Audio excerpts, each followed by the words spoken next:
A lot of people don't like my comedy. A lot of white people don't like my comedy. A lot of white people say this to me. Hey, Amir. Hey. You get on stage, you make your jokes about white people. You say white people this, white people that. What if I did something like that, huh? What if I got on stage and I said, yeah, black people are like this, Muslims are like that. You'd probably call me a racist, wouldn't you? And I say, yeah, I would. Yeah, you should never do that. That's bad for your health.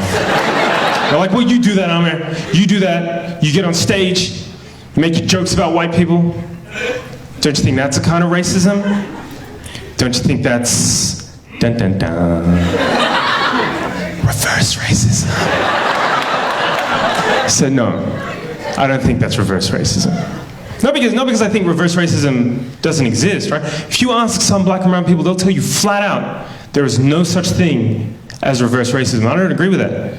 I think there is such a thing as reverse racism, and I could be a reverse racist if I wanted to.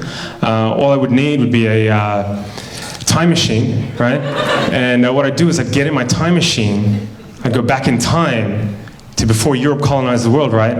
And I'd convince the leaders of Africa, Asia, the Middle East, Central and South America to invade and colonize Europe, right? Just occupy them, steal their land and resources, set up some kind of, like, I don't know, trans-Asian slave trade where we exported white people to work on giant rice plantations in China.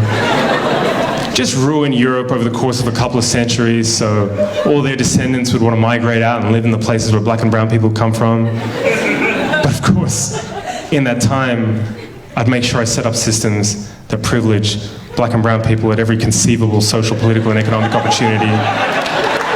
White people would never have any hope of real self-determination.